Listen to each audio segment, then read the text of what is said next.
Hi everyone, I wanted to do a video regarding the cult speak and terminology used during my time involved with Jehovah's Witnesses. So yeah, I'm going to make a start, get straight in. Right, first of all, they call their religion the truth because they believe it is the only true religion, and that they only tell the truth. The next term I'm going to talk about is spiritual warfare. Now, spiritual warfare is the only time you're allowed to tell a lie, and it's in order to cover up any wrongdoings of their organization. So you wouldn't want to bring reproach upon Jehovah's name by making something public that would be better off not to speak about. So in a way, spiritual warfare is actually the opposite of the word the truth, in my view. The next word I will talk about is new light, well, two words. Because when basically what that is when over time the organization has been teaching a doctrine of some kind and saying that it's come from the Bible, but then they've changed their mind on a doctrine. They will say it's because they've had new light on the issue. I'll give an example of that. Is that for a very long time, well, first of all, to begin with, Charles Taze Russell, the founder of Watchtower, um, he had a beard. But many years later, another leader of the Jehovah's Witnesses, called Rutherford, didn't like beards, and he decided to make it a rule that men shouldn't have beards. So therefore, you could be disciplined if you had a beard and you decided to wear one. And that's because of new light, because Rutherford had said it was now new light that you shouldn't dress in that way. So that's new light. Now, another word, couple of words, is blood guilt. You are called blood guilty if you have done something to cause one of any other person not to come into the organization, if you've put them off in some way. So that would be blood guilt. And they also believe that if um, you don't preach what you know about their belief in what the truth is, you could be blood guilty for not having saved lives at Armageddon. So that would be blood guilt also. Or maybe if people outside the organisation have seen your wrongdoing that people inside don't know about, you could be seen as blood guilty because you will have put them off the religion. Um, Now, the other one phrase is to stumble someone. Now, to stumble someone is to cause them to their conscience to be offended, and maybe again they could be put off the faith because of your actions. It may not be that you've done a sin that's considered to be very serious by the organisation, but if it's enough to make somebody not want to go along, you could be seen to be stumbling someone. um, and another phrase is trampling on the ransom sacrifice. So I heard this said quite a lot, and it would be because Jehovah's Witnesses do not believe in grace. They believe that anyone in Christendom, in Christianity, outside of Jehovah's Witnesses, would be seen to be trampling on the ransom sacrifice because they continue to sin all the time and keep going back for more forgiveness.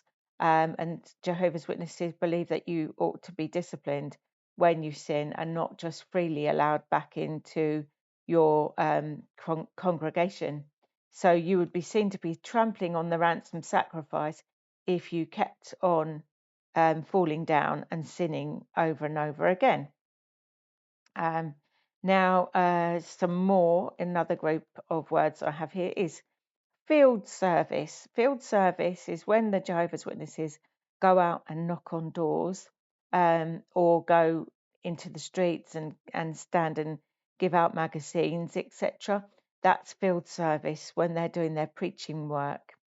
And at the end of each week, during my time there, after your field service, you would fill in a report card, and it would say how many hours you'd spent doing preaching work, and they'd even add up talking to friends or anything like that, so that you could have your number of hours added up as to how much preaching work you'd done. Anybody that was on field service would be called either a publisher or an unbaptized publisher. So, because you're out there publishing the word, an unbaptized publisher is somebody that is not yet baptized but goes out with the other publishers to do the same work, and they would also report how much they do every week. A pioneer is someone who has got lots of hours on their report card, who has actually done a lot of preaching, so they get to be known as a pioneer. And a special pioneer is someone who's done even more hours, and it would probably be used to show the others what to do. Then we have a word called privileges. Privileges are given to people who are seen to be of good standing in the congregation. So if you are of good standing, you might be given, if you're a man, you might be given the privilege of being allowed to hold the microphone at the meetings. At every meeting, Jehovah's Witnesses have questions and answers coming from the Watchtower magazines that they would be reading, and you would put your hand up to answer questions that would you and the person passing round the microphone would hand the microphone to you so you could give your answers. So if a gentleman was given that privilege and he happened to have sinned, and the elders didn't think he should be having privilege anymore, they might take that privilege away from him, and this would cause people to then gossip. Another privilege would be you could be called a ministerial servant if you're a man, so that you get given jobs to do in order to look after other people in the congregation. You might be giving out books, um, being in charge of the report cards, and then also another privilege is becoming an elder, where you get moved up in the congregation and then you get to be sort of leading things, and you would also be in charge of taking part in judicial committees, where you could pass judgment on a person who comes to you with their sin, or pray over them, and decide whether or not they are repentant, that sort of thing. So an elder is somebody who has got the more privileges, who is, as I said, one of those people. And you also then have a presiding overseer, and that would be the gentleman who is in charge of the Kingdom Hall of all the elders. He's in charge of everybody there. Right, then we have a thing called the headship arrangement. The headship arrangement would be within a marriage. So it would be talking about God being the ultimate head, that him being called Jehovah, they call him Jehovah, and they believe that Christ is a separate being to Jehovah. So they would believe that Christ comes underneath that, and then they would believe it's the man, then the woman, then the children. So that would be the headship arrangement. And then they have another thing called the sign of authority, which I'm going to get into because some other Christian cults will say this too, and it comes from 1 Corinthians 11 verse 10, and it is a very bad translation of the Bible, which has now been updated in many versions like the NIV and NRSV, because it never was a sign of authority in the first place. It was never in the Greek, but they're talking about the veil that women were asked whether or not they ought to be wearing it. And basically, Jehovah's Witnesses teach that if that a woman shouldn't preach, but if, for example, the man wasn't available to preach, then and a woman was there, a baptized man was not able to, rather, but there's a baptized woman there, that she can put on this head covering and then she can preach, or she could lead in a way that she wouldn't normally be allowed to, but only by wearing this head covering. And it's to show the headship arrangement. So in a way, it's not even really a sign of authority, but a sign of subjection. However, that's terminology. Yes, and with this as well, the woman wouldn't need to wear it if she was in the presence of a man who's not baptized. It's to do with whether or not the man who is present is baptized or not, which again shows it's kind of cult behavior, really. And so now we've got some more stuff here. So I've got another one. In the center of the congregation. So basically, the people who are classed as being in the center of the congregation would be people that would be considered to be a good association. They would be the ones going out on the preaching work a lot, the ones who are not getting into trouble, that are seemingly leading good lives of good standing, and they would be classed as in the center of the congregation. Then there's the opposite of that, which is on the fence. On the fence is somebody who's maybe doubting their faith, who might be tempted to mix with people who are not Jehovah's Witnesses, who are quite undecided about where they are, so they wouldn't be considered to be a good association. Now, another one we have is a shepherding call. A shepherding call is something that the elders do if they feel that maybe a person is struggling in some way, either mentally or spiritually. They'd go round to see them. They could also give them a shepherding call if they felt that they were leading a life that might be getting a bit sinful and that might affect other people in the congregation, and that therefore they might have to bring them into a judicial committee if necessary, and even disfellowship the person.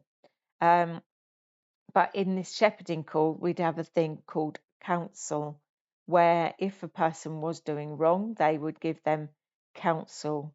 And if you are counselled, then if you don't listen to that counsel, the next thing you get is scripturally reproved, which is a telling off using a scripture.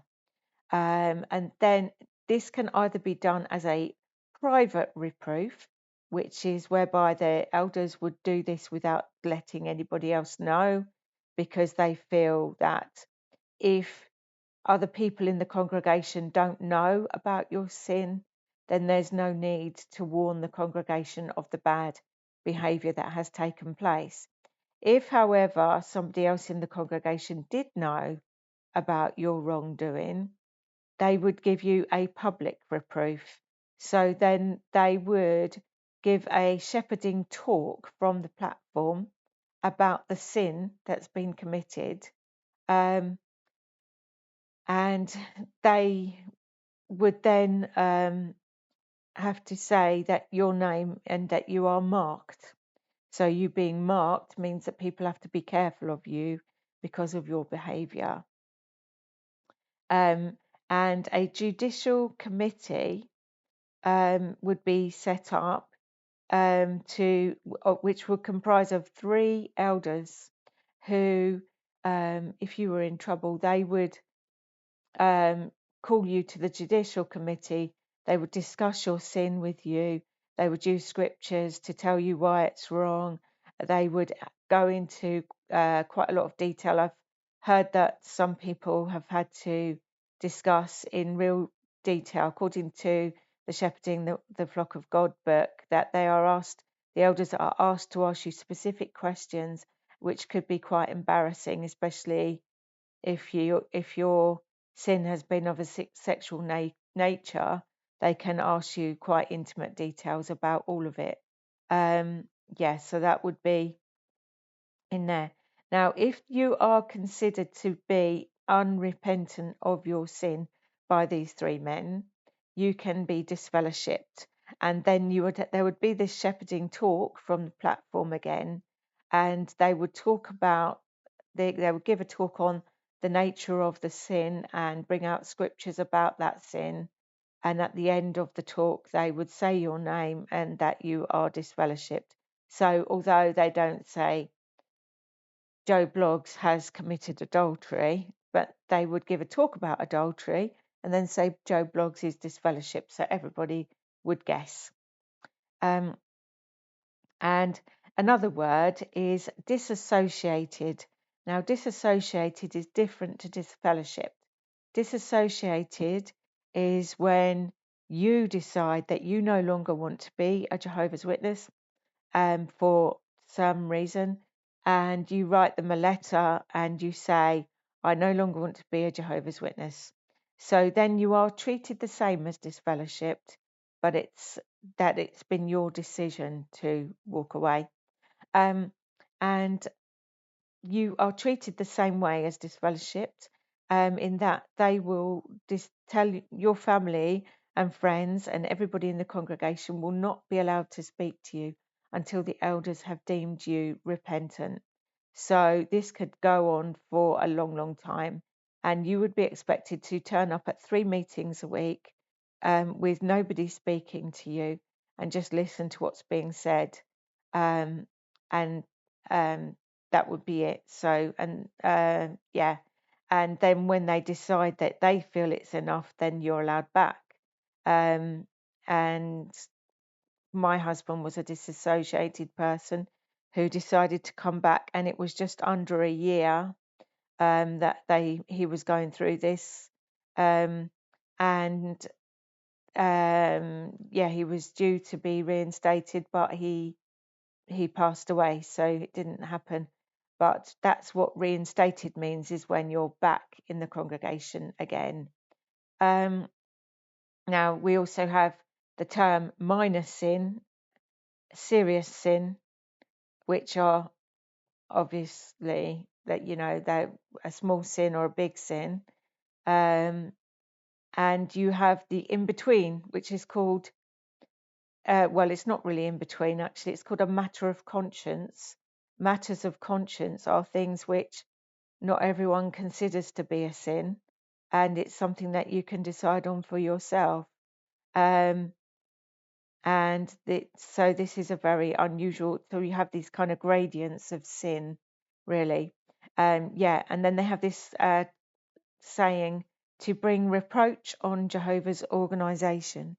So if something that you're doing is bringing down the name of that organization, either by your sin or by you highlighting what you've seen the organization doing, which isn't right, you can be bringing reproach on the organization because you're the one speaking out about it even. The other one I want to talk about is the term worldly. Worldly is any person who's not a Jehovah's Witness. It can also be the type of behavior that you might be displaying when you're sinning, basically. So worldly people are people who are not Jehovah's Witnesses. And then you have a good or a bad association. So that will be anyone who's worldly is a bad association. And anybody who's not following the rules of the organization is a bad association. And a good association is going to be somebody who goes out preaching a lot, somebody who's just is seemingly not sinning. Then we have another phrase which I heard quite a lot said. It's called leave it to Jehovah's timing, because the first thing that you notice when you have all these rules about seeing people being punished for sins, and then the first thing you notice is people in the congregation who do sin, and nothing seems to be done about it, while you're being told you've got to punish brother or sister so and so for what they're doing. First thing that stands out is the other sins that you see going on. And then you hear people say, well, nothing's been done about it, but, leave it to Jehovah's timing, because we can expect that something's going to happen, like as if we can wait for this punishment to happen to another person in the organization because they're not going to get away with it. Anyway, that's all the terms I can think of for now. And I also wanted to discuss a few terms used now by the ex-Jehovah's Witness community, the ones who have left, when they talk about the processes of leaving. Now they have a thing called PIMO, P-I-M-O. It means physically in, mentally out. So these are people who are going to the meetings because they don't want to lose their family and their friends, and they're scared of leaving. So they physically turn up every meeting, whatever, but mentally they don't believe in it anymore. They're just scared to leave. And then we have another one called POMI, which is the other way around, physically out, mentally in. So that means that you've left, but you're still heavily indoctrinated with the beliefs, and there's things you're scared to let go of. So you've left, you're out of it, but you're still mentally brainwashed. Yes, so, and then there's another term that they use, and it's called to fade. So this is for people who want to get out of it, but they, rather than disassociate themselves, they just gradually stop going to meetings, but they don't announce that they no longer believe, just so that they don't lose family and friends. So that's my little explanation of some um, of the terminology that was used within this organisation, and to show you that this is all cult speak, and to really think about it. You can, anyone who is an ex-Jehovah's Witness can listen to this, and if you want to, you can think about looking up scriptures to show whether or not these terms are actually scriptural, and I can tell you that not a single one is.